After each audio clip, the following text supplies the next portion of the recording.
સામાન્ય વ્યક્તિ માટે શું ઇમ્પોર્ટન્ટ હોય? રોટી, કપડાં ઓર મકાન, બે બાળકો અને પત્નીની ખુશી, અને આ જ જોવામાં સામાન્ય માણસ પોતાની જિંદગી વિતાવી નાખતો હોય. એક પત્ની કે જેને ફેસ્ટિવ સિઝન દરમિયાન શોપિંગ કરવામાં સખત રસ પડતો હોય અને સ્પેશિયલી સોનું એટલે કે ગોલ્ડ ખરીદવામાં તો સુપર એક્સાઇટમેન્ટ રહેતી હોય છે. હવે જીએસટી 2.0 એટલે કે રિફોર્મ થઈને જીએસટી આવી ગયું છે, ત્યારે શું ખરેખર આ ફેસ્ટિવ સિઝન દરમિયાન સોનું ખરીદવું એ જોરદાર આઈડિયા રહેશે કે નહીં રહે? એક મિનિટ, શું ખરેખર સોનું સસ્તું થયું કે પછી જેવું હતું એટલું ને એટલું જ રહ્યું? આ ગૂંચવણ છે કે પછી એક્ચ્યુઅલ ફેક્ટ? આ બધું જ આજના વિડીયોમાં આપણે જાણવાના છે, અને એ જ જણાવવા એક વાત કહું.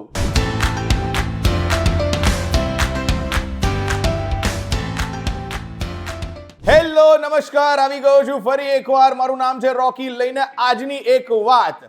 ભાઈ, ફેસ્ટિવ સિઝનમાં કોઈ પણ સ્ત્રીને શોપિંગ કરવા માટે જોરદાર એક્સાઇટમેન્ટ રહેતું જ હોય છે, અને જ્યારે સોનાના ઘરેણાની ખરીદીની વાત આવે ત્યારે તો એમનાથી બિલકુલ કંટ્રોલ ના થાય. ગમે તેટલું જોર લગાડી લો, બોસ, ખરીદી થાય ને થાય જ. પણ જીએસટી 2.0 આવ્યા બાદ શું ખરેખર સોનાના ઘરેણા સસ્તા થશે? શું મેકિંગ ચાર્જીસમાં ધરખમ ઘટાડો થશે? અને મેઇન જે સવાલ છે એ છે કે શું સામાન્ય માણસના ખિસ્સા પર બચતનો લાભ થશે? આજના વિડીયોમાં આ ચર્ચા થશે. 22 સપ્ટેમ્બર 2025 જ્યારે ભારતમાં જીએસટી 2.0 ને લોન્ચ કરવામાં આવ્યું કે જેથી કરીને ભારતની જે કોમ્પ્લિકેટેડ ટેક્સ સિસ્ટમ છે એને સરળ બનાવી શકાય અને સામાન્ય માણસના ખિસ્સા પર બચતનો લાભ આપી શકાય. હવે પહેલા 5%, 12%, 18% અને 28% ચાર જીએસટી સ્લેબ્સ હતા, જેની અંદર હવે માત્ર 5% અને 18% જીએસટી સ્લેબ્સ રાખવામાં આવ્યા, અને જેટલી સિનફુલ પ્રોડક્ટ્સ છે જેમ કે તંબાકુ અથવા તો અમુક લક્ઝરી આઇટમ્સ જેની પર 40% જીએસટી ટેક્સ રાખવામાં આવ્યો છે. પણ સવાલ અહીંયા એ છે કે શું આના કારણે સોનાના ભાવમાં કોઈ ઘટાડો થશે? શું એની પરના જીએસટીમાં કોઈ ફેરફાર આવ્યો છે? જી ના. જવાબ છે કોઈ જ ફેરફાર નથી થયો. હવે જો ગોલ્ડ પર જીએસટી ની વાત કરીએ તો એઝ ઇટ ઇઝ એની ઉપર 3% જીએસટી રાખવામાં આવ્યો છે, કારણ કે સરકારનો મૂળ હેતુ છે કે બજારને સ્થિર રાખવા માટે આ કરવું જરૂરી છે. સાથે સાથે ઇન્ટરનેશનલ બજારમાં સોનાના જે પ્રાઇસ છે એમાં જે વધ અને ઘટ, ઉતાર અને ચઢાવ થાય છે, સો એની સાથે બેલેન્સ કરવા માટે આ એક પરફેક્ટ રેટ છે. મતલબ એનો એ થયો કે જે દિવસે જીએસટી 2.0 ભારતમાં લોન્ચ કરવામાં આવ્યું એ દિવસે જો 10 ગ્રામ 24 કેરેટ સોનાનો ભાવ 1,12,580 રૂપિયા હતો તો એની ઉપર 3% જીએસટી લાગે, અને એમાં તમે કોઈ પણ પ્રકારનું ડિસ્કાઉન્ટ કે બાર્ગેનિંગ ના લઈ શકો. મતલબ જો આંતરરાષ્ટ્રીય માર્કેટમાં સોનાનો ભાવ વધે છે કે ઘટે છે તો એની ઉપર અહીંયા પણ સોનાનો ભાવ વધશે કે ઘટશે, પણ જીએસટીને કારણે એના ભાવમાં કોઈ પણ અંતર નહીં દેખાય. એટલે કે સોનાના ભાવમાં જો ઘટાડો થાય છે તો એની ક્રેડિટ જીએસટીને બિલકુલ ના આપી શકાય. નાઉ ઇમેજિન કરો કે તમે આ ફેસ્ટિવ સિઝનમાં તમારી વાઈફને એક સરસ મજાનું મંગળસૂત્ર ગિફ્ટ કરવા માંગો છો, જેની માર્કેટમાં કિંમત છે 50,000 રૂપિયા. હવે એની ઉપર પહેલા પણ 3% જીએસટી લાગતો હતો અને રિફોર્મ થયા બાદ પણ 3% જીએસટી લાગે છે, મતલબ 1,500 રૂપિયા, જેની ઉપર કોઈ પણ પ્રકારનું ડિસ્કાઉન્ટ નથી મળતું, અને એટલા જ માટે 0% બચત થઈ રહી છે. પણ અહીંયા મેઇન વિલન છે મેકિંગ ચાર્જીસ. હવે એક્ઝામ્પલ, આ 50,000ના મંગળસૂત્ર પર 10,000 રૂપિયાનો મેકિંગ ચાર્જીસ છે, જેની ઉપર 5% જીએસટી લાગે છે, મતલબ એક્સ્ટ્રા 500 રૂપિયા. સો આ 50,000નું મંગળસૂત્ર આ ફેસ્ટિવ સિઝન હોય કે ના હોય, કેટલા રૂપિયામાં પડશે?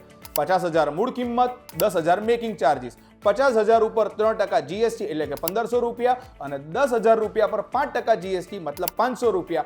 ટોટલ તમને આ મંગળસૂત્ર 62,000 રૂપિયામાં પડશે. પણ અહીંયા મેઇન સવાલ એમ થાય કે એક જ ઘરેણું ખરીદવા પર આપણે 2 વાર જીએસટી કેમ ભરવાનો? કારણ કે સોના પર 3% અને મેકિંગ ચાર્જીસ પર 5% જીએસટી આપતા આપણે ટોટલ 8% જીએસટી ભરી રહ્યા છે.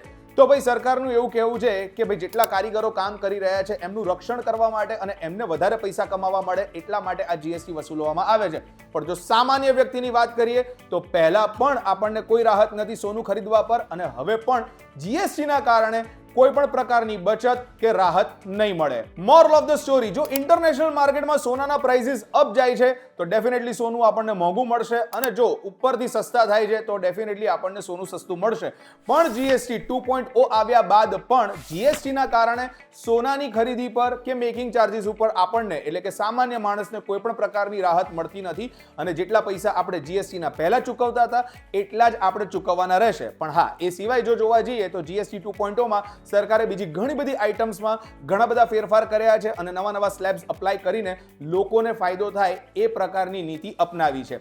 હાય, મારું નામ છે રોકી. આજનો વિડીયો તમને કેવો લાગ્યો please do let me no in the comment સેક્શનમાં જાઓ અને જીએસટી 2.0 આવ્યા બાદ કઈ વસ્તુઓમાં તમને ફાયદો થયો છે કે પછી નુકસાન થયું છે એના ફીડબેક પણ તમે અમને આપી શકો છો. અને સોનાને લઈને અથવા તો સોના ઉપર જે 3% અને 5% બે અલગ જીએસટી આપણે ચૂકવી રહ્યા છે એને લઈને તમારું શું માનવું છે એ પણ તમે ડેફિનેટલી અમને કમેન્ટ સેક્શનમાં જણાવી જ શકો છો. વીટીવી ડિજિટલની યુટ્યુબ ચેનલને ફોલો સબસ્ક્રાઇબ કરવાનું મિસ ના કરતા એન્ડ બેલ આઇકન ખાસ દબાવજો. એન્ડ નેક્સ્ટ વિડીયોમાં આવી જ અમેઝિંગ ઇન્ફોર્મેશન સાથે ફરી મળીશું.